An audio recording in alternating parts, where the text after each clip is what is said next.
কবর বলতে বাড়ির পিছন দিকে যে 2-2.5 হাত গর্ত করে মানুষকে ঢেকে দেওয়া হয়েছে তার নাম কবর নয়। কবর বলতে যদি এই কবরই হয় তাহলে যাকে বাঘে খেলো তার কবর কোথায়? কবরস্থানে যে ঢেকে দিয়েছে তাকে, এর নাম কবর নয়। যদি এটাই কবর হয় তাহলে পানিতে ডুবে হারিয়ে গেল যে তার কবর কোথায়? কবর যদি এটাই হয় তাহলে যে আগুনে জ্বলে ছাই হয়ে গেল তার কবর কোথায়? শুনুন, মানুষ মরার পর থেকে নিয়ে বিচারের দিন পর্যন্ত একটা সময়ের নাম কবর, এর নাম আলামে বারজাখ। একটা সময়ের নাম কবর। এই কবর থেকে আল্লাহ নবী দিন রাত পরিত্রাণ চাইতেন। কিয়ামতের মাঠ এর চেয়ে জটিল। কবর যত কঠিন, কিয়ামতের মাঠ তার চেয়ে অনেক বেশি কঠিন। আল্লাহ রাসূল বলছেন কিয়ামতের মাঠে সূর্যটা মানুষের মাথার 1 মাইল উপরে হবে। অর্ধ কথাটি মিথ্যে, 1 মাইল উপরে হবে। আর এই সূর্যের তাপে মানুষ ঘেমে যাবে, ঘাম এত বেশি হবে। মিনু মায়াকুন ইলা কাবাইহে, কারো কারো ঘাম হবে টাকনু পর্যন্ত। মিনু মায়াকুন ইলা রকবাতাইহে, কারো কারো ঘাম হবে হাঁটু পর্যন্ত। মিনু মায়াকুন ইলা তারকাতিহি, কারো কারো ঘাম হবে নাক পর্যন্ত, গলা পর্যন্ত। আবার কেউ কেউ সাঁতার দিবে শরীরের ঘামে। আমি বুঝাতে অক্ষম কিয়ামতের মাঠ কত কঠিন। কবর যত কঠিন, কিয়ামতের মাঠ তত কঠিন। আপনার বিচার যখন শুরু হবে তখন নিজের পরিচয় দিবেন। আইনাল জাব্বার, আইনাল মুতাকাব্বির, স্বৈরাচারী, স্বেচ্ছাচারী, অহংকারী, বদমেজাজের এক কথাই না, মালিকুল আমলাক, আমি হচ্ছি রাজা ধীরাজ। কেউ কথা বলতে পারবে না। এরকম ক্ষমতা নিয়ে তিনি বিচার শুরু করবেন, কারো কথা বলার কোনো ক্ষমতা থাকবে না। সম্মানিত দিনী ভাই বোন, এরপরই হচ্ছে জাহান্নাম। মহান আল্লাহ বলেন, فَأَمَّا مَنْ خَفَّتْ مَوَازِينُهُ فَأُمُّهُ هَاوِيَةٌ। বিচারের মাঠে যার নেকির পাল্লা হালকা হয়ে যাবে তার থাকার জায়গা হবে অতীব গভীর গহ্বর, হাবিয়া। ওমা আদরাকা মা হিয়া, মুহাম্মদ সাল্লাল্লাহু আলাইহি সাল্লাম আপনি বলতে পারেন হাবিয়া জাহান্নামটি কি? আপনার কি তার পরিচয় জানা আছে? আমি বলি তা হচ্ছে নারুন হামিয়া, জ্বলন্ত উত্তপ্ত আগুন। জাহান্নাম বলতে একটা আগুনের টুকরা, জাহান্নাম বলতে একটা আগুনের খণ্ড। এই ছেলে,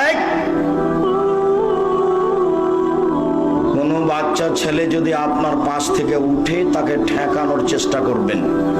আমরা খুব তাড়াতাড়ি আলোচনা শেষ করে দেব আপনার ক্লান্তির পূর্বে ইনশাআল্লাহ। আমরা তো আর আব্দুল্লাহ বিন ফজল রাহিমাহুল্লাহ নই যে বক্তব্য দিতে দিতে একেবারে ফজর হয়ে যাবে। অত আমাদের কোরআন হাদিসও জানা নেই, অত আমরা বলতেও পারি না। এই যে একটা পর্যায়ে চলে এসেছি, কিছুক্ষণ পরে আমরা আলোচনা শেষ করে দেব। কাজে আপনি ধৈর্যের পরিচয় দিবেন। জাহান্নাম বলতে আগুনের টুকরা। মহান আল্লাহ বলেন, কাল্লা লা ইউমবাজান্না ফিল হুতামা, অবশ্যই তাকে চূর্ণ বিচূর্ণকারী হোতামা নামক জাহান্নামে নিক্ষেপ করা হবে। ওমা আদরাকা মাল হোতামা, মুহাম্মদ সাল্লাল্লাহু আলাইহি ওয়াসাল্লাম আপনি বলতে পারেন চূর্ণ বিচূর্ণকারী হোতা নামক জাহান্নামটি কি? আপনার কি তার পরিচয় জানা আছে? আমি বলি নারুল্লাহিল মুকাদা, তা হচ্ছে জ্বলন্ত উত্তপ্ত আগুন। এখনো আল্লাহ বলছেন জাহান্নাম বলতে একটা আগুনের টুকরা। মহান আল্লাহ বলেন সাউসলিহে সাকার, অচিরে আমি তাকে সাকার নামক জাহান্নামে নিক্ষেপ করব। ওমা আদরাকা মা সাকার, মুহাম্মদ সাল্লাল্লাহু আলাইহি ওয়াসাল্লাম আপনি বলতে পারেন সাকার নামক জাহান্নামটি কি? আপনার কি তার পরিচয় জানা আছে?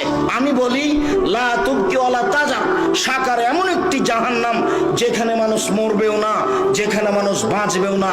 জাহান্নাম এমন একটা জায়গা যেখানে মানুষ মরে না, যেখানে মানুষ বাঁচে না। আশ্চর্য জায়গা। কি দিয়ে বুঝাই আপনাকে আমি জাহান্নাম কাকে বলে? কোরআন মাজিদ থেকে সংক্ষিপ্ত বিবরণ এখানে পেশ করলাম। আল্লাহ রাসূলের পক্ষ থেকে একটু জাহান্নামের পরিচয় দিই। আল্লাহ রাসূল বলেন ইন্না সাখরাতা লাযিমা লা তুলকা মিন শাফিরে জাহান্নাম, বিশাল এক বড় খণ্ড, কয়েক কোটি মণ ওজনের পাথর যদি জাহান্নামের মুখে ছেড়ে দেওয়া হয় তাহলে নিচে যেতে সময় লাগবে 70 বছর।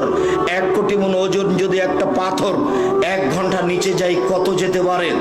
1 দিন গেলে কত যেতে পারে? 1 বছর গেলে কত যেতে পারে? 70 বছর গেলে কত যেতে পারে? আপনাকে আমি বুঝাতে অক্ষম জাহান্নাম কত গভীর। সম্মানিত দিনী ভাই বোন, এরপরেও জাহান্নামের নিচে হিন্দু থাকে। থাকবে এই কথা আল্লাহ নবী বলেননি। জাহান্নামের নিচে থাকবে মুনাফিক।